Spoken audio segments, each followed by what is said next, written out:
오늘 우리에게 주신 하나님의 말씀은 민수기 8장 1절로 13절까지 말씀입니다. 구약 성경 208페이지 민수기 8장 1절에서 13절까지 말씀입니다.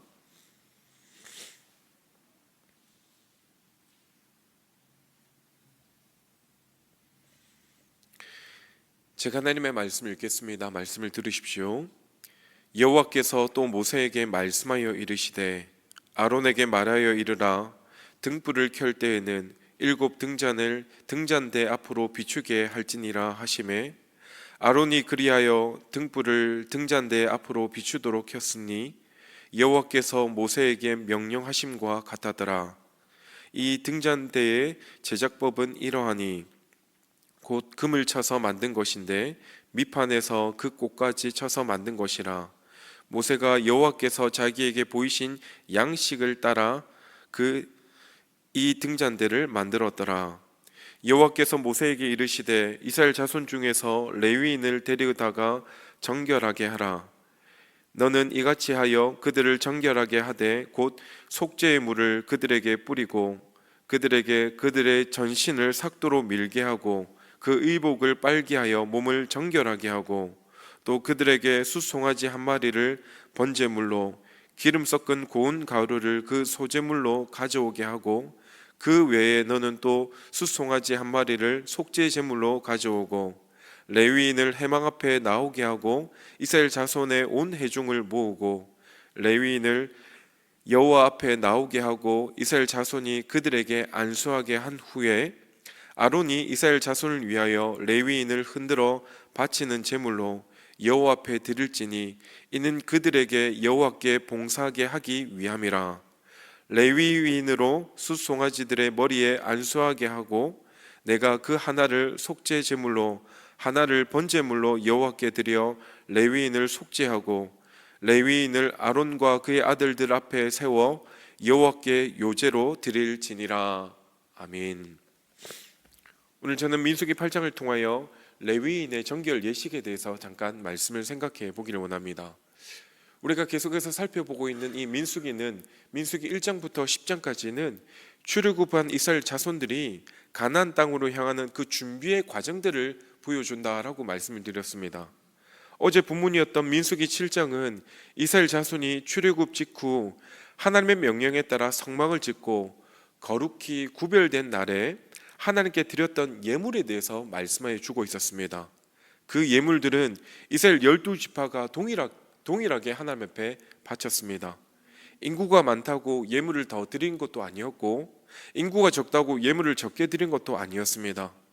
12지파가 동일한 예물을 하나님 앞에 드렸다라는 것은 이렇듯 성소에 대한 책임이 모두 12지파가 동일하게 지어진다라는 것을 우리에게 보여준다고 했습니다. 그리고 오늘 민수기 8장은 성막의 등잔대에 관한 내용과 또한 레위인의 정결 예식에 대해서 오늘 우리에게 말씀하고 있습니다. 먼저 성막의 등잔대에 대해서 출애굽기 25장에 주어졌던 그 말씀을 다시 한 번 더 우리에게 언급하고 있습니다. 성소 안에 등불을 밝히라는 그 하나님의 명령과 등대의 제도에 관한 부분을 오늘 우리에게 말씀하고 있는 것이죠. 지금 성막은 빛이 전혀 들어갈 수 없도록 설계된 장소였습니다. 그 안에 밝힐 수 있는 등불이 반드시 필요했다라는 것이죠. 그리고 그 등불은 항상 켜져 있어야 했습니다. 이러한 등불은 제사장들이 성소 안에서 직임을 행하도록 등불이 켜져 있어야 하는 것과 마찬가지로 또한 하나님께서는 이 등불을 밝힘으로 말미암아 백성들에게 교훈하시는 상징적 의미가 그 속에 담겨 있다고 볼 수 있습니다. 다시 말해 등불은 어둠으로 대변되는 사망과 혼돈으로부터 그의 백성을 구원하시는 하나님의 빛과 진리, 곧 예수 그리스도를 예표하는 것입니다. 하나님께서는 이 죄로 어두워진 이 세상을 밝히고 무질서와 혼돈의 세계를 조화와 질서의 세계로 변화시키기 위한 참 빛이요 진리이신 그 독생자를 이 땅에 보내시고자 하는 그 계획을 성소제도, 특별히 등대 제조를 통하여 우리에게 예시한다라고 볼 수 있습니다. 특별히 2절 말씀해 보니까 아론에게 말하여 이르라. 등불을 켤 때에는 7 등잔을 등잔대 앞으로 비추게 할지니라 하시매 하나님께서는 특별히 아론을 지명하여 그에게 알릴 것을 거듭하여 말씀하신 것은 이 성막 봉사의 규례들이기 때문에 성막 봉사의 책임자에게 지시하는 것은 어찌 보면 당연한 일이었습니다. 특별히 등불을 켤 때에는 등잔대 앞으로 비추게 하라라고 말씀합니다. 등잔은 모두 7개였습니다. 성막을 가로질러 놓인 진설병상을 향해 빛을 비추도록 했다라는 것이죠. 이 진설병상을 비추게 했다는 것은 모든 진리의 생명의 떡 되시는 예수님을 상징적으로 보여주는 것이다 라고 할 수 있습니다. 또한 등잔대에는 불을 켜는 곳이 7개인 것은 그 빛이 지닌 완전성을 우리에게 보여준다라고 할 수 있죠. 이처럼 아론은 하나님께 나아가 하나님의 성막에서 등불을 켜는 종의 임무를 수행하였습니다. 이렇듯 하나님의 말씀은 어두운 데를 비추는 등불입니다. 제사장이 제단에 있는 불을 가지고 와서 가운데 등잔에 불을 붙인 다음에 그 등잔불을 가지고 와서 나머지 등잔에 차례로 불을 붙이게 됩니다. 7 등불은 하나님의 7 영을 지니신 예수님께서 모든 빛과 지식의 근원 되심을 정확히 보여주는 것입니다. 이 모든 것이 다 하나님의 명령이었는데 모세를 통해서 알려주신 것은 이것을 아론을 통해서 정확히 수행하도록 하였습니다. 이처럼 하나님의 말씀에 절대 순종하는 것이 바로 이스라엘 백성들이 이 광야에서 생존하는 비결이었다라고 볼 수 있습니다. 그렇다고 한다면 이 등잔대는 어떻게 만들어졌습니까? 4절 말씀해 보니까 이 등잔대의 제작법은 이러하니 곧 금을 쳐서 만든 것인데 밑판에서 긋꽃까지 쳐서 만든 것이라. 모세가 여호와께서 자기에게 보이신 양식에 따라 이 등잔대를 만들었더라. 등잔대는 순금으로 만들어졌다라고 했습니다. 그래서 이 등잔대의 높이는 총 3규빗이고 그리고 옆으로 뻗어 있는 그 가지는 2규빗이었습니다. 이 등잔대를 바르게 고정하기 위해서는 제일 하단에 넓은 밑판이 있었고 또한 중앙 촛대를 중심으로 해서 양쪽으로 3가지씩이 뻗어 있었습니다. 그리고 등잔대에 불을 켜는 곳은 7곳이었습니다. 그리고 등잔대 줄기에는 살구꽃 형상의 잔과 꽃 받침이 있었다라고 합니다. 이 등잔대에서 중요한 것은 그것의 재질이나 크기나 모양이 아니라 모세가 여호와께서 자기에게 보이신 양식에 따라 이 등잔대를 만들었다라고 하는 것입니다. 결국 내 생각과 내 경험이 중요한 것이 아니라 하나님의 말씀대로 순종할 때 그것이 하나님 앞에 귀하게 쓰임 받을 수 있다는 것을 우리에게 상징적으로 보여주는 것이라 할 수 있겠습니다. 이어서는 5절부터는 레위인의 정결 예식과 규례에 대해서 우리에게 보여주고 있습니다. 정결 예식의 순서는 먼저 모세가 레위인을 속죄의 물로 뿌리고 그들의 온몸에 난 털을 밀게 한 다음에 의복을 빨게 했습니다. 그리고 레위인들은 번제와 소제와 속죄제를 하나님께 드립니다. 그 다음으로 이스라엘 자손은 레위인에게 안수하여 그들을 성별하게 하여 했다라고 했습니다.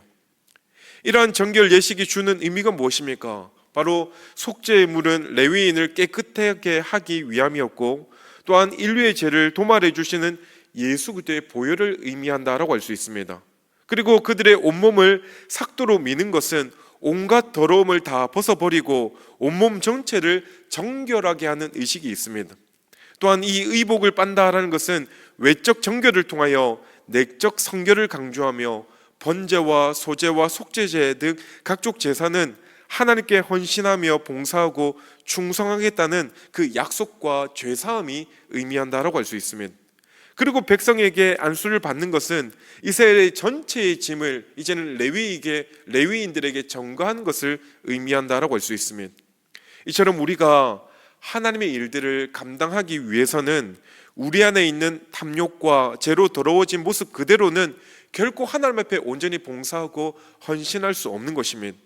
먼저는 예수 그리스도의 보혈로 우리가 정결하게 씻기게 되어지고 새로운 피조물로 거듭나게 되어졌을 때 주의 일들을 충성스럽게 감당할 수 있다라는 이야기입니다. 조금만 더 구체적으로 살펴보면 5절에 보니까 여호와께서 모세에게 말씀하여 이르시되 이스라엘 자손 중에서 레위인을 데려다가 정결하게 하라라고 했습니다. 레위인들은 첫 번째 유월절 이후에 이스라엘의 장자를 대신하여 하나님의 성막 봉사자로 선별되었습니다. 거룩한 일을 맡게 되었으므로 필수적으로 성별의 절차가 필요했다는 것이죠. 레위인들에게 가장 중요한 것은 오늘 말씀을 보니까 정결함이라고 할 수 있습니다. 정결케 하라라는 것은 히브리어로 토하라라는 뜻이 있습니다. 이것은 청결 작업, 즉 허물로 있는 그 먼지를 떨어버리다라는 의미가 있습니다. 그리고 제사장은 거룩케 하는 일을 사용되어졌던 단어가 카데시라는 단어였습니다. 이 말은 물로 씻기는 정결의식, 그리고 관유를 바르고 거룩한 옷을 입는 거룩한 작업을 의미한다라고 볼 수 있습니다. 다시 말해 레위인들에게는 히브리어 토하라가 사용되었고 제사장들에게는 카데시라는 단어가 사용되었다는 겁니다. 이것은 둘 다 정결한 의미가 있었지만 이 제사장들에게 사용된 이 단어는 예수 그리스도를 예표하는 것이었고, 레위인들에게 사용되는 이 단어는 성도를 예표하는 점에 있어서 서로 정결하다는 의미는 동일하지만 사용된 단어가 완전히 다른 뜻이 있다라고 볼 수 있습니다. 그리고 레위인을 정결하게 하는 방법으로는 그들에게 속죄의 물, 곧 죄를 씻는 물을 그들에게 뿌리라라고 했습니다. 죄를 씻기 위한 물의 용도를 강조하는 표현으로 보면 이 물은 분명히 거룩한 물로 구별된 물이었습니다. 이 죄의 물은 희생제물로 태운 죄와 흐른 물로 만든 것으로 보이며, 이것은 궁극적으로 자신을 완전히 희생함으로 인류를 구원하시는 예수님의 속죄 사역을 예표한다라고 볼 수 있습니다. 또한 전신을 삭도로 밀라고 하는 것은 이전에 부정한 모든 삶과의 단절을 의미합니다. 몸에 있는 모든 털을 다 밀고 자신의 옷도 빨고 몸을 씻음으로써 이전에 부정했던 삶과의 단절하며 오직 하나님께 헌신하기 위한 전심전력하는 모습들을 정확히 보여준다라고 할 수 있습니다. 이렇듯 자신의 몸을 정결하게 한 레위인은 번제와 소제와 속죄제를 드림으로 하나님께 나아갔습니다. 그러나 오늘날 우리는 레위인과 같이 자신을 온전히 드리는 번제와 같은 삶을 결단하고 또한 온전한 충성과 헌신을 드리는 소제의 삶을 결단한다라고 할지라도 그 삶의 중심에 속죄의 제물이 되신 예수 그리스도의 피가 없으면 번제와 소제의 삶을 살 수 없다는 것을 우리는 결코 잊지 말아야 될 것입니다. 다시 말해 우리는 이 시대에 우리가 살아갈 때 우리 마음 가운데 중심에 예수 그리스도의 그 보혈을 의지하며 주님을 바라보는 것, 이것이 너무나도 중요하다는 것입니다. 7장에서 이스라엘 자손은 매일 한 지파씩 지휘관들이 나와 은쟁반과 은발이 금그릇과 함께 번제물 그리고 속죄제물, 화목제물을 21마리의 짐승을 하나님께 드렸습니다. 그리고 제사장은 등잔대를 켜고 레위인을 요제로 드렸습니다. 여러분, 이 모습을 한번 상상해 보십시오. 매일마다 정말 그 제물을 하나님 앞에 올려드릴 때 그것은 거룩한 향기가 되어서 이스라엘 진영 위에 가득하게 넘쳐났을 것입니다. 이것을 볼 때마다 이스라엘 백성들은 출애굽부터 가나안까지 모든 여정이 하나님의 은혜 속에 있으며 또한 이 모든 것이 다 하나님의 역사라는 것을 날마다 깨닫게 될 수밖에 없을 것입니다.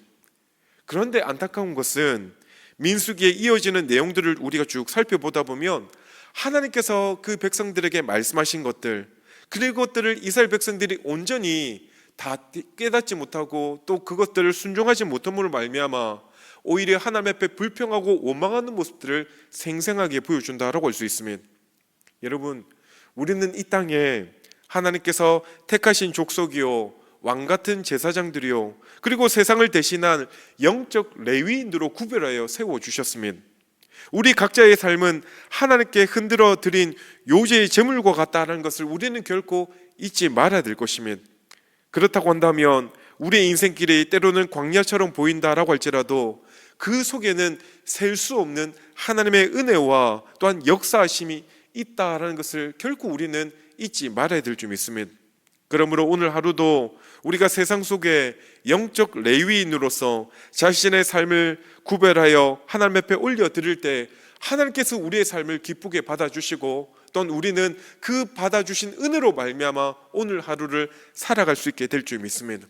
오늘 레위인의 정결 예식과 또한 등잔대를 어떻게 하나님 앞에 올려드리는 것에 대해서 우리에게 말씀을 주셨는데, 이 모든 것들을 상징적으로 보여주신 것은 결국은 그 모든 것들을 통하여 예수 그리스도가 어떻게 우리 가운데 임하게 되어지는지를 보여준다라고 할 수 있습니다. 그러므로 우리는 이 민수기의 말씀을 통하여 결국은 계속해서 예수 그리스도, 이 땅에 오실 예수 그리스도를 깊이 묵상하며 나갈 때, 이 민수기의 말씀을 통하여 우리가 정말 이 예수 그리스도를 어떻게 사모하며 준비해야 될지를 정확히 보여준다라고 할 수 있습니다. 우리 모두가 사순절을 보내며 정말 주님께서 나의 죄를 위해 이 땅에 오신 이유, 그리고 십자가 지심이 결국은 내 죄를 대속하기 위한 것을 깨닫고 주님을 온전히 바라볼 수 있는 오늘 하루의 삶이 되어지기를 주의 이름으로 간절히 축원드립니다. 아멘.